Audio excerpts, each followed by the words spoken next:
মানুষ বড়ই অদ্ভুত প্রাণী। যে লোক ১০ জনকে একাই কাবু করে ফেলতে পারে, সেই আবার আরশোলা দেখলে ভয়ে লাফিয়ে খাটের উপর ওঠে। সাহসের সাথে ভয়ের এই অদ্ভুত বসবাস আমাদের সবার মধ্যেই আছে। আজ সেরকমই এক ডাকাতের গল্প বলবো। ডাকাতের নাম কালা মতিন।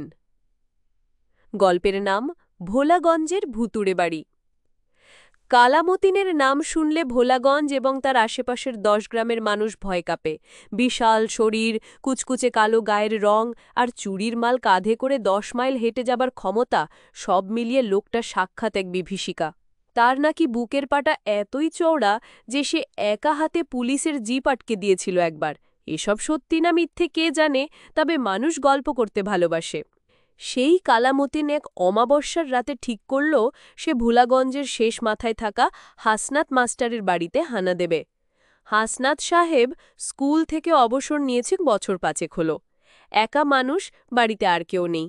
সবাই জানে মাস্টারের অল্প কিছু সঞ্চয় আছে, যা তিনি তক্তপোষের নিচে একটা টিনের বাক্সে লুকিয়ে রাখেন। রাত তখন গভীর, ঝিঝি পোকারাও বোধহয় ঘুমিয়ে পড়েছে। কালামতিন নিঃশব্দে বেড়ার ঘরের শীদ কেটে ভেতরে ঢুকল। চোরের আবার বিড়াল পায়ের উপমা দেওয়া হয়। মতিনের হাঁটা চলা তার চেয়েও নিঃশব্দ। সে হারিকেনের আলোটা এমনভাবে কমিয়ে রেখেছে যে একটা নীলচে আভা শুধু ঘরটাতে ভাসছে। ঘরের আসবাব বলতে তেমন কিছুই নেই, একটা চৌকি, একটা পড়ার টেবিল আর কয়েকটা বেতের মোড়া।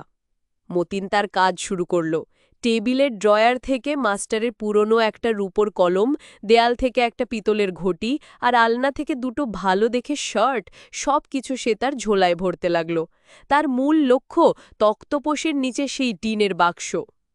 সে যখন হামাগুড়ি দিয়ে তক্তপোষের দিকে এগোচ্ছে, ঠিক তখনই পাশের ঘর থেকে একটা গম্ভীর গলা ভেসে এলো। এত রাতে এই নির্জন বাড়িতে এমন ভরাট কণ্ঠস্বর! মতিন যেখানে ছিল সেখানেই পাথরের মতন জমে গেল। গলাটা আবৃত্তি করছে, আজি এ প্রভাতে রবির কর, কেমনে পশিল প্রাণের পর, কেমনে পশিল গুহার আধারে প্রভাত পাখির গান। মতিনের মতো ডাকাতের রবীন্দ্রসঙ্গীত বা কবিতা শোনার অভ্যেস নেই। তার কাছে মনে হলো কোনো অশরীরী সত্তা যেন তার দিকে তাকিয়ে তাকিয়ে কথাগুলো বলছে।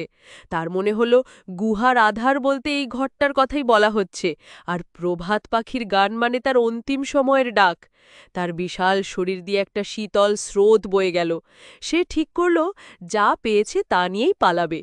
কিন্তু যেই সে উঠতে যাবে, অমনি নরম তুলতুলে কি একটা যেন তার পায়ে এসে গা ঘষল।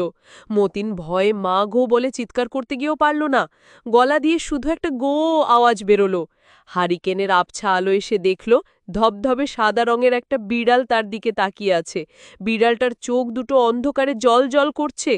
ওদিকে পাশের ঘর থেকে আবৃত্তি তখনও চলছে, জাগিয়া উঠিল প্রাণ, ওরে উথলি উঠিল বাড়ি, ওরে প্রাণের বাসনা প্রাণের আবেগ রুধিয়া রাখিতে নারী। মতিনের মনে হল এই প্রাণটা আর কেউ নয়, এই সাদা বিড়ালের রূপ ধরে আসা কোনো প্রেতাত্মা। আর উথলি উঠিল বাড়ি মানে নির্ঘাত তার রক্ত। সে আর এক মুহূর্তও দাঁড়াল না। হাতের ঝোলাটা ওখানেই ফেলে দিয়ে যে দিক দিয়ে ঢুকেছিল সে দিক দিয়েই ঝড়ের বেগে বেরিয়ে গেল। দৌড়াতে দৌড়াতে সে একবারও পিছনে ফিরে তাকায়নি। পরদিন সকালে হাসনাত মাস্টার ঘুম থেকে উঠে তো অবাক। ঘরের দরজা ভাঙা, ভেতরে তার নিজেরই কিছু জিনিসপত্র একটা কাপড়ের ঝোলায় ভরা, আর সবকিছু লণ্ডভণ্ড। তিনি কিচ্ছু বুঝলেন না। চোর এসেছিল কিন্তু কিছু না নিয়েই পালিয়েছে। গ্রামের মানুষ অবশ্য এর অন্য ব্যাখ্যায় দাঁড় করালো। তারা বলতে শুরু করল হাসনাত মাস্টারের বাড়িতে জিনের পাহারা আছে। সেই জিন রাতেবেলা কবিতা পড়ে আর সাদা বিড়ালের রূপ ধরে চোর ডাকাত তাড়ায়। সেই ঘটনার পর থেকে কালামতিনকে আর কোনো দিন ভোলাগঞ্জের ত্রিসীমানায় দেখা যায়নি। শোনা যায় সে ডাকাতি ছেড়ে দিয়ে এখন নাকি এক মাজারে খাদেমের কাজ করে। হাসনাত মাস্টার অবশ্য এসবের কিছুই জানেন না। তিনি এখনো মাঝে মধ্যে রাতে ঘুম ভেঙে গেলে প্রিয় কবিতাগুলো আবৃত্তি করেন, আর তার আদরের বিড়াল শুভ্র প্রভুর পায়ের কাছে গা ঘষে ঘুমিয়ে পড়ে। সব গল্পেই যে ভূত বা জিন থাকবে এমন কোনো কথা নেই। কিছু গল্প আছে মানুষের, মানুষের ভেতরের অদ্ভুত সব রহস্যের গল্প। আরেকদিন আপনাদের শোনাবো সেই মেয়েটির কথা, যে আয়নার সামনে দাঁড়িয়ে নিজের সাথে নয়, অন্য কারো সাথে কথা বলতো।